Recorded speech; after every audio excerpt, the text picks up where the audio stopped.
Shalom saudaraku yang kekasih dalam Tuhan, jumpa kembali dengan saya, Pendeta Tan di HOR Ministry, bertumbuh untuk berbuah menjadi dewasa di dalam iman.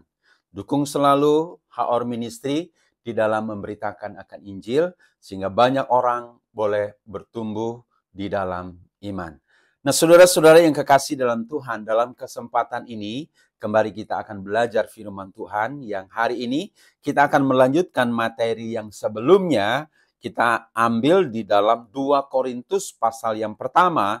Hari ini kita akan membahas ayat yang ke-12, sampai ayat yang ke-14. Namun sebelum kita mendengarkan firman Tuhan, mari kita masuk di dalam doa terlebih dahulu. Mari kita berdoa. Bapa di surga, terima kasih kesempatan yang terbaik. Kami boleh belajar akan firman-Mu. Pimpin dan sertai kami, hamba-Mu yang menyampaikan, urapi dengan kuasa Roh Kudus-Mu. Di dalam nama Tuhan Yesus, kami berdoa dan bersyukur. Amin. Nah, saudara-saudara yang kasih dalam Tuhan, kita akan membaca, dan saya akan membacakan di dalam 2 Korintus pasal yang pertama, ayat 12 sampai ayat yang ke-14. Demikian bunyi firman Tuhan.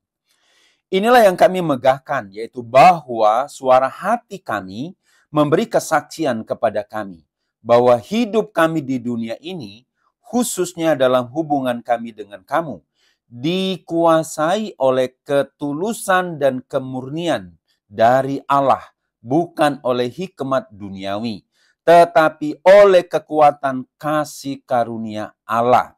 Sebab kami hanya menuliskan kepada kamu apa yang dapat kamu baca dan pahamkan. Dan aku harap mudah-mudahan kamu akan memahaminya sepenuhnya.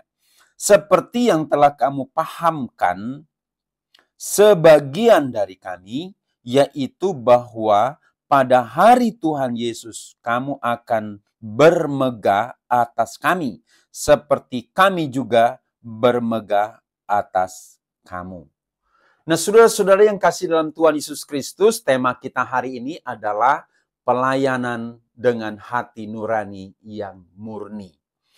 Nah, di dalam dunia ini, saudara-saudara, selalu ada dua sisi. Nah, sisi yang pertama ada hitam, ada putih, ada baik, ada buruk, ada asli, ada palsu. Ada yang original dan ada juga yang tidak original. Nah, saudara-saudara yang kasih dalam Tuhan, ada yang murni, ada juga yang tidak murni. Selalu ada paradok di dalam dunia ini. Ada kebaikan, ada juga kejahatan. Ada kelemah lembutan, ada juga keangkuhan. Ada kerendahan hati, ada juga kecongkakan. Nah, di dalam pelayanan gereja juga mengalami hal yang sama. Ada pelayan yang benar, ada juga pelayan Tuhan yang palsu. Nah, ada pelayan Tuhan yang melayani dengan hati nurani yang murni. Tetapi ada juga pelayan Tuhan dengan cara tipu-tipu. Firman Tuhan dijadikan sarana untuk mendatangkan keuntungan bagi dia. Untuk mendatangkan kekayaan bagi dia. Artinya firman Allah itu seperti sesuatu produk yang dijual.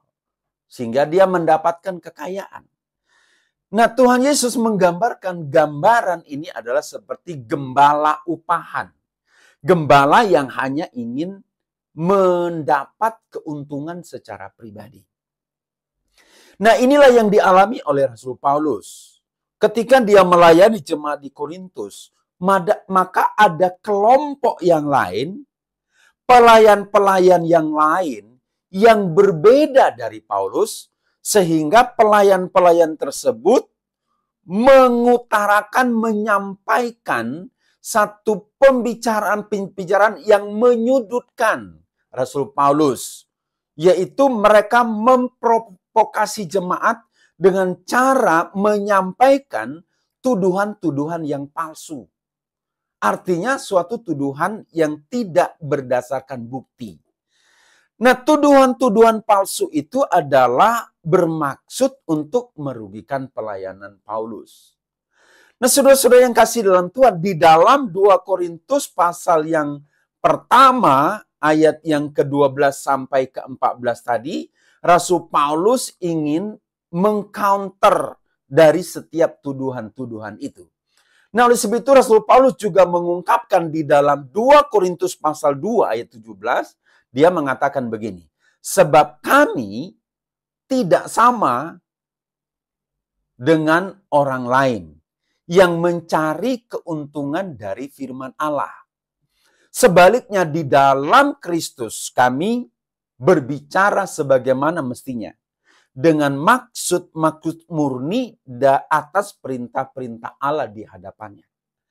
Nah, saudara-saudara, bagaimana penjelasan Rasul Paulus kepada orang-orang yang berbeda dengan dia, yang menyampaikan tuduhan-tuduhan palsu itu? Nah, mari kita melihat di dalam ayat 12, khususnya di ayat yang ke-12. Dikatakan begini, inilah yang kami megahkan, yaitu bahwa suara hati kami memberi kesaksian kepada kami bahwa hidup kami di dunia ini, khususnya dalam hubungan kami dengan kamu, dikuasai oleh ketulusan dan kemurnian dari Allah, bukan oleh hikmat duniawi, tetapi oleh kekuatan kasih karunia Allah. Nah, saudara-saudara, di dalam bahasa Yunani, kata ketulusan itu memiliki arti, yaitu ingin menunjukkan suatu tujuan, pengabdian yang tunggal. Nah, di dalam kata bahasa Yunaninya itu berbicara mengenai haploteti. Jadi bahasa ketulusan itu dalam bahasa Yunaninya haploteti. Nah, kata haploteti itu memiliki arti menunjuk kepada satu tujuan, yaitu pengabdian yang tunggal hanya kepada satu pribadi, yaitu Yesus.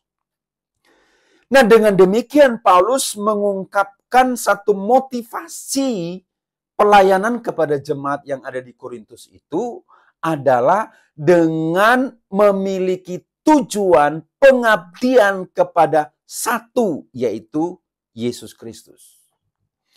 Saudara, Paulus melayani tidak dengan mulut manis, apalagi dengan tipu-tipu. Jadi semata-mata pelayanan Paulus itu hanya satu tujuan, yaitu mengabdi kepada Kristus.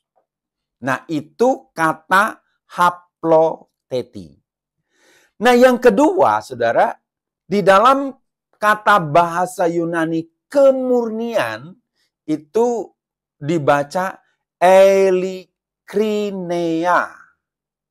Nah, saudara, elikrinea ini berbicara tentang motivasi. Jadi Rasul Paulus ingin menekankan di sini adalah bahwa yang menggerakkan dari hati yang paling murni. Dengan demikianlah dia melakukan pelayanan.